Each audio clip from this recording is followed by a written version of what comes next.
Eh oui, vous êtes les bienvenus dans ce numéro de Convainc-moi qui tentera de comprendre le scénario d'enlèvement monté par des jeunes pour arnaquer leurs parents.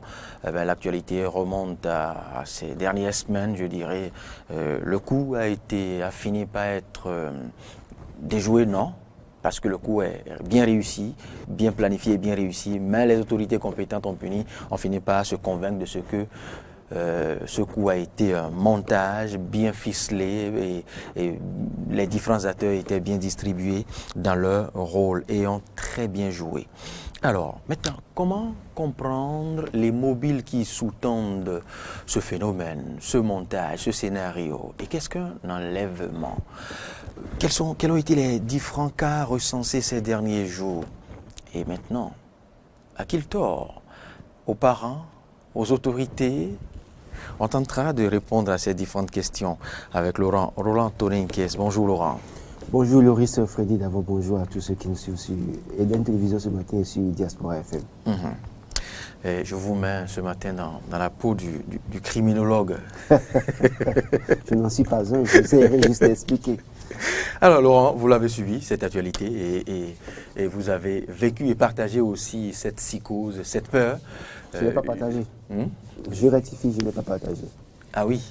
Donc vous n'avez partagé aucune peur vis-à-vis de vos enfants et autres. Compte tenu de vous faites partie de je ces rares. Je n'en ai même pas parlé avec mes enfants. Parce que pour moi, déjà, surtout avec le second audio, quand j'ai suivi ça, pour moi... Vous avez su d'office que c'est un coup? J'ai su que c'était un coup. Parce que non, la dame qui parlait, la dame, quand vous suivez... Non, moi je l'ai pas su. Quand vous la suivez du début jusqu'à la fin, oui. Elle ne disait pas les choses avec précision. Mais elle dégageait une émotion de peur. Oui, elle dégageait une émotion de peur, mais quand vous la suivez du début, réécoutez l'audio, vous allez comprendre qu'il y a des niveaux, à des moments donnés, elle parle de 2 millions, elle parle de 6 millions, elle parle de 4 millions. Et puis, il y a des informations sur lesquelles elle revient vers la fin où c'est pratiquement pas exactement ce qu'elle dit au début. Donc, moi, je me suis dit, mais est-ce que c'est pas aussi un concours monté? De toute façon, je n'ai pas partagé parce que ce n'est pas des choses que j'ai l'habitude de partager. Donc, quand je parle de partager, ce n'est pas partager sur les réseaux. Okay. Non, ça dit partager cette peur. Cette peur, oui. Plus ou moins. Non, je parle pas plus ou moins. Et puis, aller jusqu'à aller parler à ses enfants de cette situation, je crois que la meilleure option... Moi, je n'en ai pas parlé, mais j'ai donné des consignes. Oui, voilà. La meilleure option dans ces cas, c'est de dire à vos enfants de faire attention plutôt que de leur faire écouter des choses comme ça. Parce que quand vous leur non, c'est même pas recommandé. Ils ont constamment peur, ils perdent totalement la confiance en eux-mêmes finalement à un moment donné.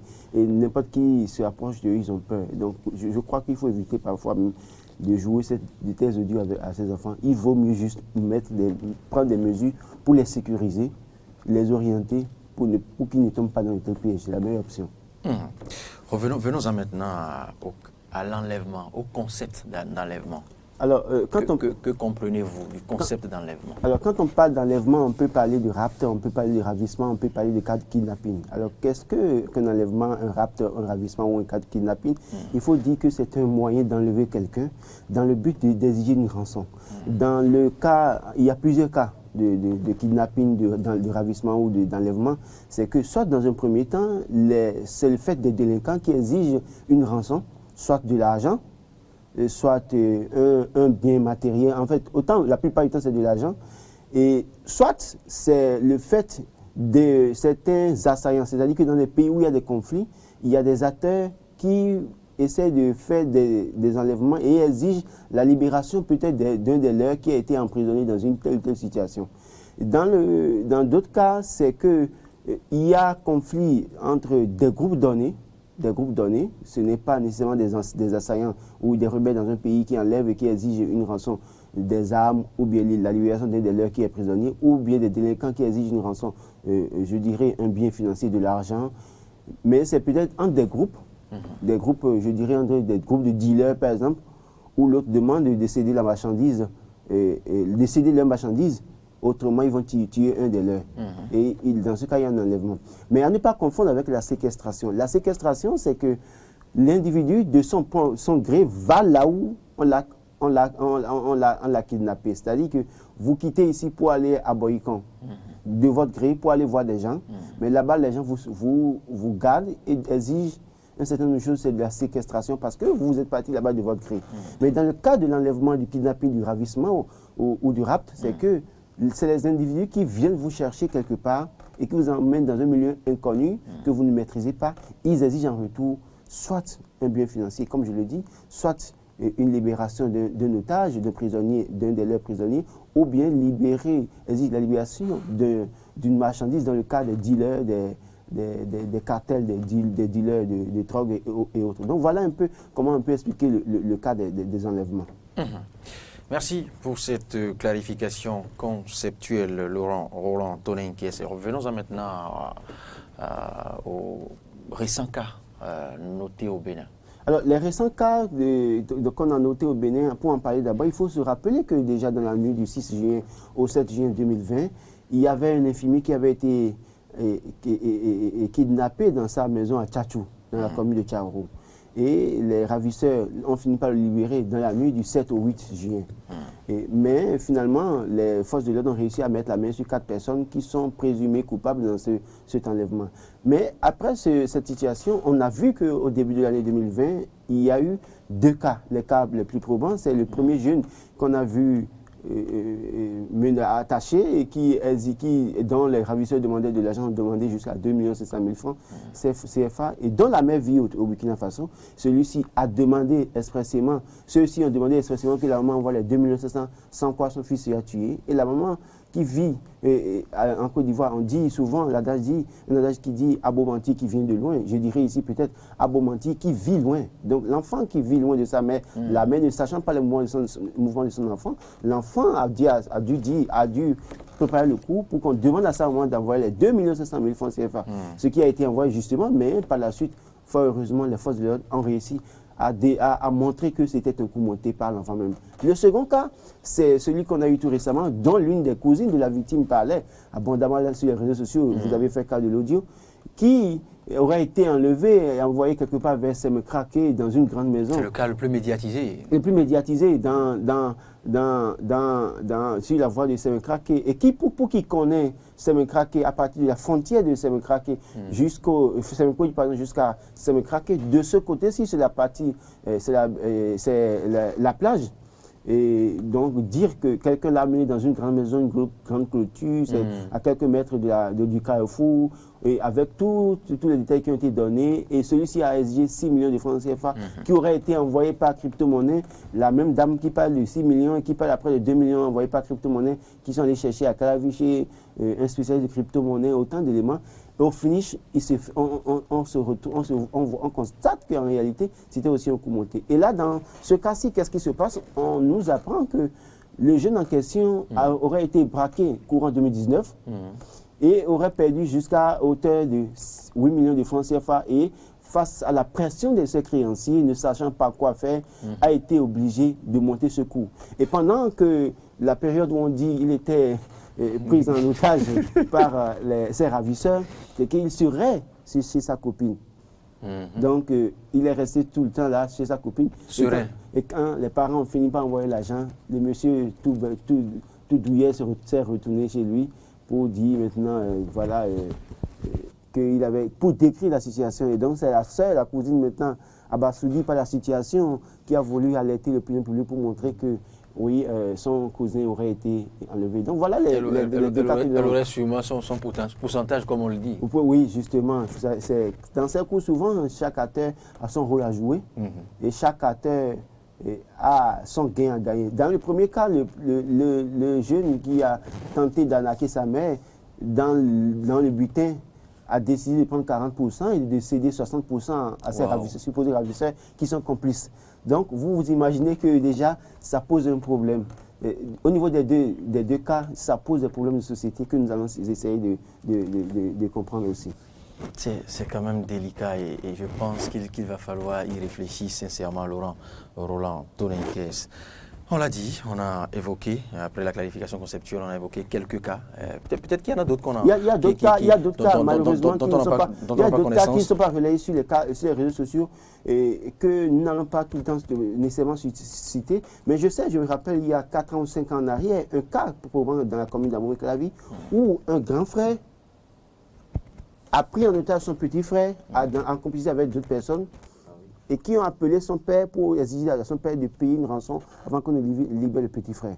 Et donc, dans l'enquête que les parents et les forces de l'ordre ont fini par comprendre que c'est l'aîné de la famille qui a pris en otage son petit frère, sachant que son père a les moyens, parce que travaillant dans une institution bancaire, sachant que le père a les moyens, a exigé qu'on paye une rançon. Donc c'est au fil du temps qu'on s'est rendu compte que c'est le grand frère qui était à l'antipode, au début de cet enlèvement. Donc il y a beaucoup de ces cas dont les gens ne parlent pas sur les réseaux sociaux. Il y a d'autres que, bon, c'est parce que ceux-ci ont voulu montrer, se faire de la publicité sur les réseaux sociaux pour se victimiser que mal en a pris. Aujourd'hui, ils sont derrière les barreaux, ils doivent répondre parce que la brigade criminelle et la criette se sont saisis du dossier et donc ils devront répondre.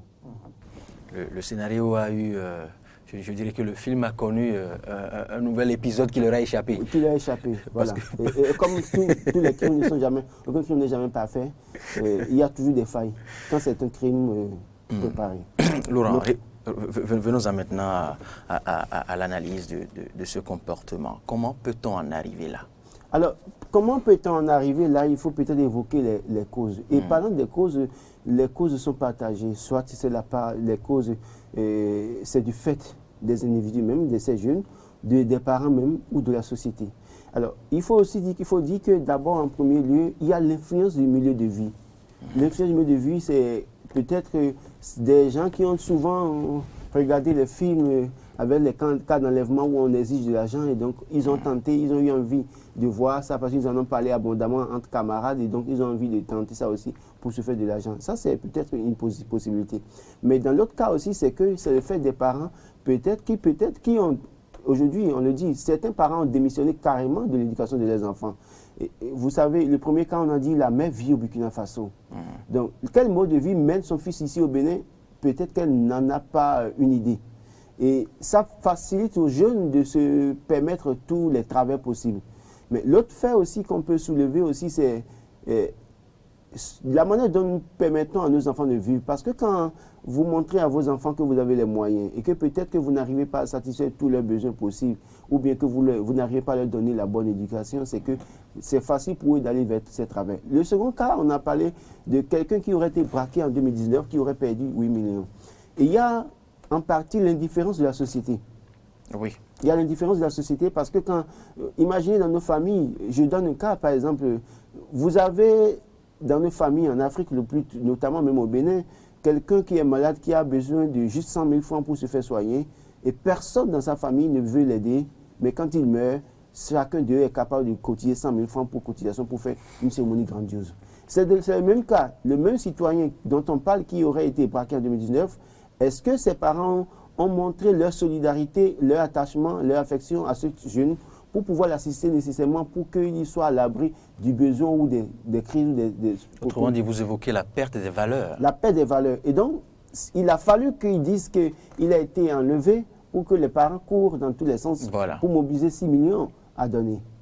Par contre, dans le même temps, si il était souffrant, ou bien je suppose qu'il en a peut-être parlé à des gens de sa famille, qu'il a besoin juste de 2 millions pour calmer ses créanciers. Personne ne le croirait. Personne ne le croirait et personne ne l'a entendu. Donc, il y a plusieurs facteurs qui expliquent cela. Et cela interpelle les parents parce que les parents, au premier abord, sont les plus concernés. Si vous avez appris à vos enfants de vivre dans l'opulence et à un moment donné, vous n'êtes pas plus capable de satisfaire tous leurs besoins, ne soyez pas surpris qu'ils virent vers des travers et qu'ils ne commencent pas à devenir des cas sociaux, des délinquants pour la société. Dans le même temps, l'indifférence de la société par rapport au cas que nous avons en face de nous, à côté de nous et dans nos familles, peut causer cette indifférence. C'est important, ce n'est pas pour disculper, ce n'est pas pour disculper même enfin, je veux parler des jeunes, de ces jeunes qui montent ces scénarios, mais il faut le dire que cette indifférence joue. Et puis l'autre facteur aussi qu'il faut considérer, c'est qu'il faut considérer le chômage et le sous-emploi des jeunes. C'est important. Et l'oisiveté aussi. Oui, l'oisiveté. Le jeune qui a son travail, qui a un salaire, parce que j'ai dit chômage et sous-emploi. Celui qui n'a pas du tout de travail et qui ne sait à quel sens se vouer peut se donner toutes les idées possibles, soit pour arnaquer, soit pour aller tuer, commettre des vices. C'est vrai. Mais celui qui est, dans le même temps, celui qui est sous-employé, celui qui a peut-être un master, qui doit se retrouver quelque part et doit avoir 50 000 francs comme un salaire, Oui. il est sous-employé et de toute façon, vu son statut à un moment donné, peut se permettre un certain nombre de dérives. Mais dans le même temps aussi, il faut aussi soulever le problème de l'ambition démesurée des jeunes. Ce n'est toi qui peut-être à 50 000 francs de salaire ou 100 000 francs de salaire qui doit te taper une copine qui t'exige 80 000 francs par mois parce qu'elle doit mettre une mèche naturelle de 80 000, 60 000 francs. Qui doit t'offrir un appartement qui oui, fait presque la qui taille te de ton dit, salaire. Voilà, qui te dit, par exemple, qu'elle ne peut pas rester dans une chambre de 15 000 francs non sanitaire, qu'il faut aller louer une chambre de 112, 110 000, 50 000 francs parce qu'elle veut un confort. Et tu es capable d'aller faire des prêts. Et quand tu fais des prêts, tu contractes des prêts jusqu'à un niveau donné que tu es essoufflé, que les créanciers commencent à te déranger. Les ambitions démesurées. Tu peux te faire des idées. Et en te faisant des idées, c'est soit tu vires vers les dérives là, ou soit tu te laisses aller à de telles situations comme les arnaques, voulant arnaquer. Vous imaginez... Et les nouveaux médias ou les réseaux sociaux et les telenovelas aussi confortent ces jeunes dans ces ambitions. Parce que quand on voit, on oublie que c'est un film, on oublie que c'est un scénario écrit par un réalisateur et que cela ne se passe pas ainsi. Quand on le suit, par exemple, quand je veux prendre par exemple les extraits de la famille Kardashian, voilà, qui impactent, je dirais, le quotidien de presque tous les jeunes. Tout le monde veut vivre dans ce luxe au-delà de l'insolence, bien évidemment, que partage la famille Kardashian, que partagent beaucoup d'autres dans les telenovelas et autres. Mais là, c'est toute autre réalité. J'allais même insister pour dire qu'il faut revoir nos programmes de télévision sur nos cieux ici. C'est vrai qu'il y a l'envahissement des chaînes étrangères à partir d'un groupe qui nous donne la possibilité de suivre toutes les chaînes étrangères aujourd'hui, mais nos programmes aussi en interne, quels sont les contenus de nos programmes. Les novelas, vous en avez parlé, dans les novelas où vous voyez des gens échanger de la drogue facilement, de l'argent rempli dans des valises où on échange, on envoie les jeunes. Vivent dans du bling-bling. Et ce luxe intéresse la jeunesse qui pense que voilà, du jour au lendemain, elle peut aussi... Et dans ces novelas, la plupart du temps, vous voyez des cas d'enlèvement. En tout cas, les quelques novelas que moi j'ai suivies, il y a souvent des cas d'enlèvement. Bien sûr, de braquage. Des chantages. Et donc, du coup, ces jeunes qui voient ça régulièrement se font des idées et peuvent se permettre de préparer ces coups, de vouloir faire ces coups. Donc, il faut revoir le programme que nous diffusons au niveau pour les jeunes parce que ça compte aussi nécessairement. Les clips aussi. Oui, parce que les jeunes, la plupart du temps, quand ils suivent, ils le prennent parfois au premier degré. Ils ne considèrent ils ne prennent pas ça comme des scénarios qui ont été écrits et qui ont été proposés pour un divertissement. Voilà. Mais ils considèrent que c'est de la réalité, que ça peut se faire. Et puisque ça peut se faire, ils se permettent de le faire. Et c'est ça qu'on voit. Ce n'est pas que les cas d'enlèvement. On voit la dépravation de nos mœurs aujourd'hui. Justement, dans la où la maman peut se permettre de négocier le même copain avec sa fille ou avec son garçon. La dépravation, il y a aussi l'indécence dans l'habillement des jeunes filles et des jeunes gars aujourd'hui parce qu'ils voient à la télé les autres sous un climat donné à un moment donné. S'habiller de telle manière. Vous imaginez, en Europe, on parle de canicule à un moment donné quand la température atteint un degré donné. Dans ces conditions, les gens peuvent sortir avec des sangs bretelles. Mais ici, malheureusement, les nôtres, bien qu'étant habitués au soleil, et même en pleine fraîcheur, se permettent de sortir sans bretelles et dos nu pour montrer que peut-être qu'ils sont à la page. Ouais. Donc, il y a autant d'éléments qu'il faut revoir au niveau des programmes, mais ce que je dis par rapport aux enlèvements, c'est que il y a une part de responsabilité des parents, il y a aussi une part de responsabilité des jeunes. Ces jeunes qui ont des ambitions démesurées, qui veulent tout posséder à un moment donné et qui veulent se faire amis. Il y en a qui se font amis avec des enfants de riches, et puisque l'enfant de riche arrive à démarrer, je dirais, parce que c'est dans le jargon des jeunes, à démarrer tel go, lui-même demain veut démarrer une autre go. La copine de la go de l'autre, puisqu'il faut de l'argent, se permet de se proposer des cas pour escroquerie ou arnaquer ses parents. C'est bien triste. Laurent, je pense que tel que vous à suivre votre exposé, c'est que nous sommes tous coupables. Nous sommes tous coupables. Chacun à son niveau est coupable. Chacun à son niveau est coupable. Et je pense qu'il faut véritablement actionner des leviers forts, surtout dans la société africaine, remonter et restaurer les valeurs qui sont celles de la société africaine. Et puis moi, je voudrais déjà, soit dit en passant, remercier les forces de l'ordre qui ont réussi à prouver que c'était des coups montés. Parce que vous imaginez, dans le premier cas du jeune qui a réussi à prendre 2 500 000 de charges sa mère, dont il devait recevoir 4 et 40% du montant. Vous imaginez, si les forces de l'ordre n'avaient pas réussi à mettre la main sur eux, c'est que prochainement, un autre élément du clan pourrait préparer la même chose.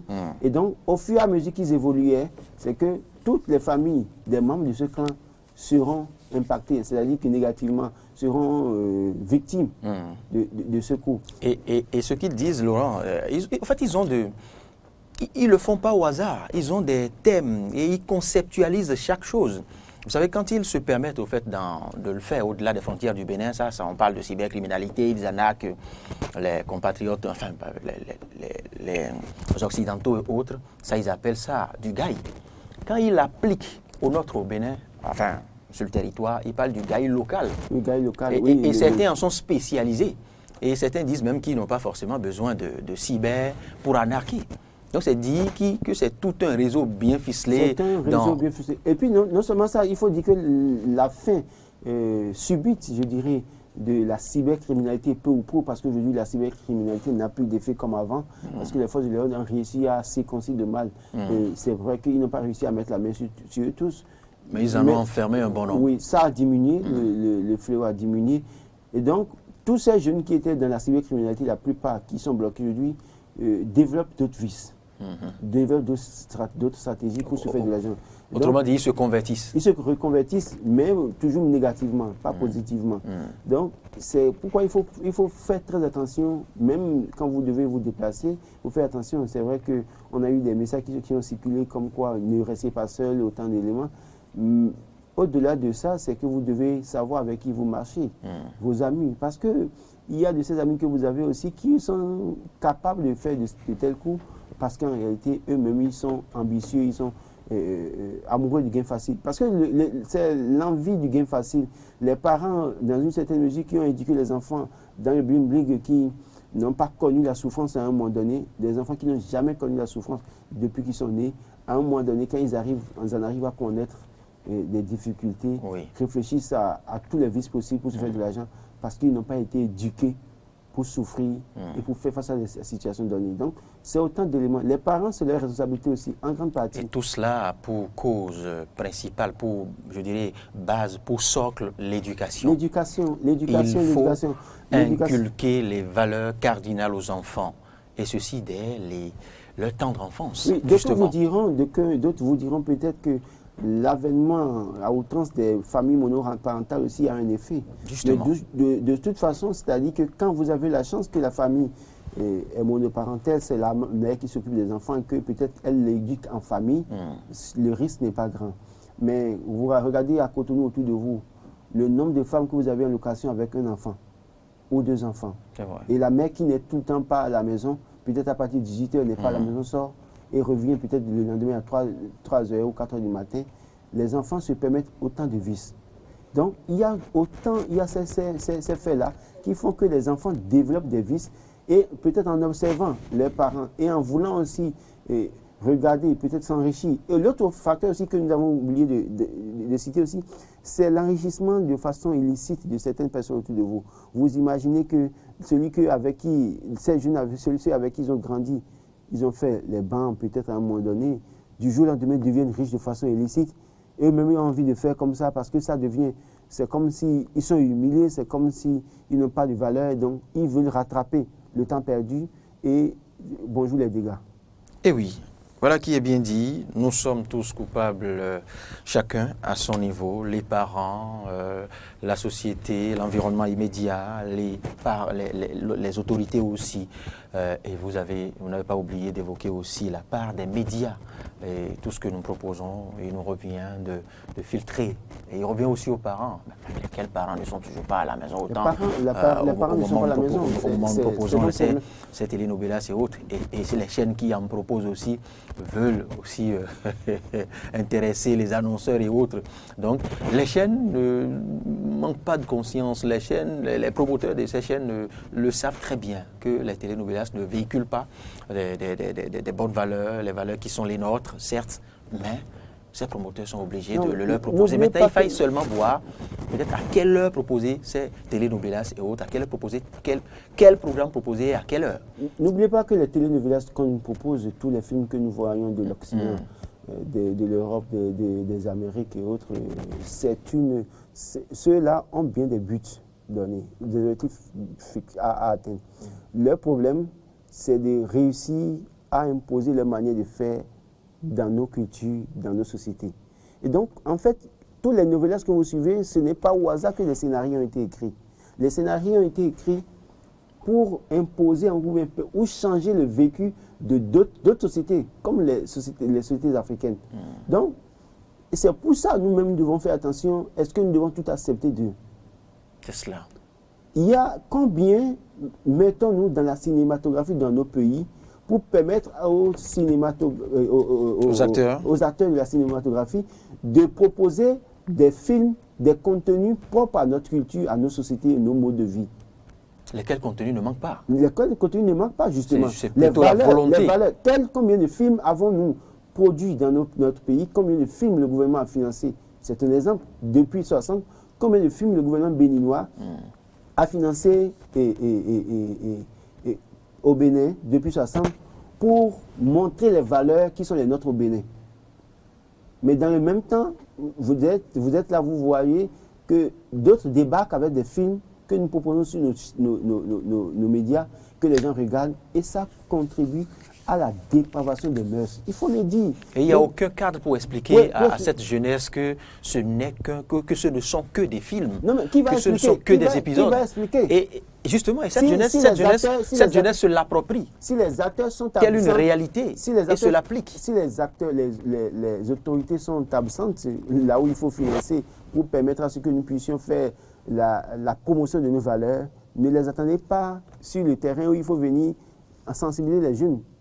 Parce qu'ils ont failli quelque part, et ce n'est pas maintenant qu'il faillit se racheter, sensibiliser. Donc, c'est autant d'éléments. Il faut revoir nos pratiques dans nos pays.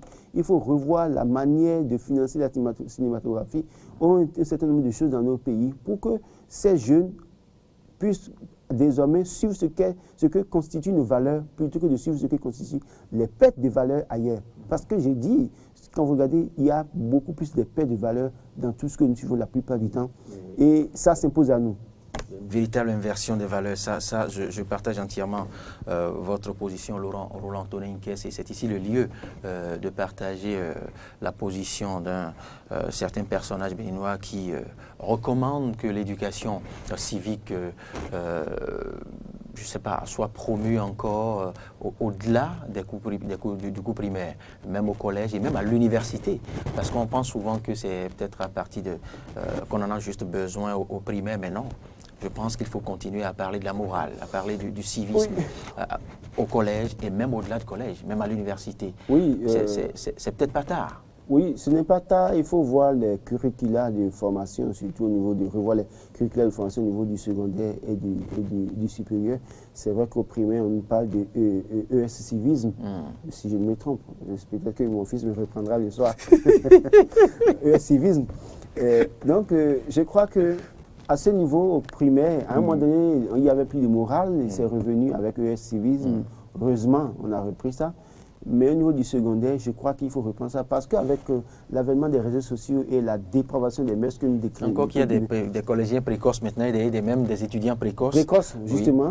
Donc, il faut revenir au secondaire, au supérieur avec ces valeurs-là. C'est pourquoi ne pas mettre des cours. C'est vrai que dans certains curricula de formation au niveau du supérieur, il y a les cours d'éthique. Je crois. Les écoles professionnelles, les confessionnelles. Pour les écoles confessionnelles, même au collège, il y a des cours d'éthique et morale. Oui, ces écoles continuent de promouvoir les valeurs morales et civiques. C'est à l'État de revoir les curricula de formation. Je crois que le Conseil national de l'éducation est installé il y a un an ou 2 ans.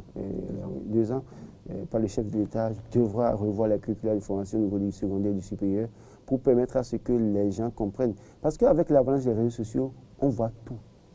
On apprend tout. Et on s'approprie tout, malheureusement.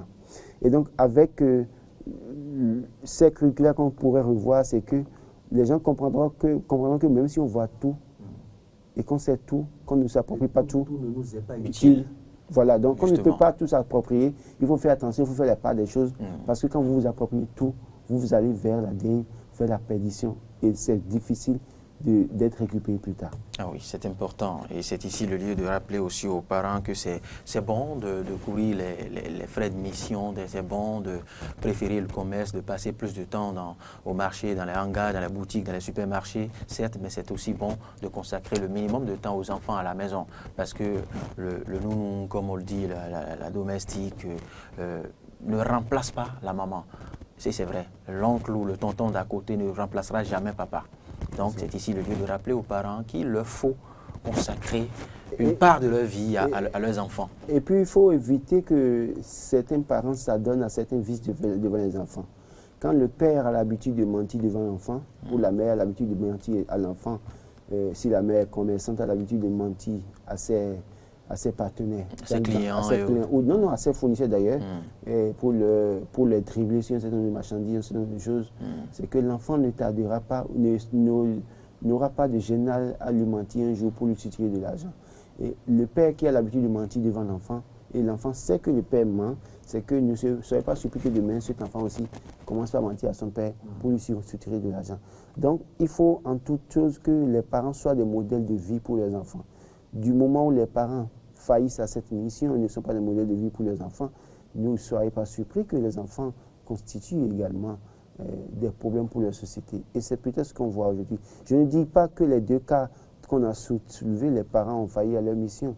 Mais dans l'un ou l'autre des cas, quand vous allez chercher, soit c'est les parents qui ont failli quelque part à leur mission dans l'éducation de ces enfants, ou soit c'est que dans leur milieu de vie, ils ont eu un impact la société aussi a failli. Ou bien qu'il leur a manqué quelque chose. Je l'ai dit, pour le second cas, on dit ici, les cas sont avérés, qu'il a été braqué en 2019, il est en difficulté avec des créances de 8 millions de francs CFA. Est-ce que c'est vrai? Si c'est vrai, qu'est-ce que ses parents à l'époque ont fait? C'est vrai que cela ne justifie pas le coût. Ça ne justifie pas le coût. Mais en état, dans une certaine mesure, qu'est-ce que ses parents ont fait? Qu'est-ce que ses proches ont fait pour y remédier? Donc, cette indifférence peut amener l'enfant à de tels vices. Donc, autant que nous puissions éviter d'être indifférents par rapport aux problèmes que les nôtres, ceux qui sont à côté de nous, posent aux problèmes de ceux qui sont autour de nous, autant nous devons essayer de revoir notre mode de vie pour que notre manière de faire n'impacte pas négativement le vécu de nos enfants qui, demain, seront des cas sociaux.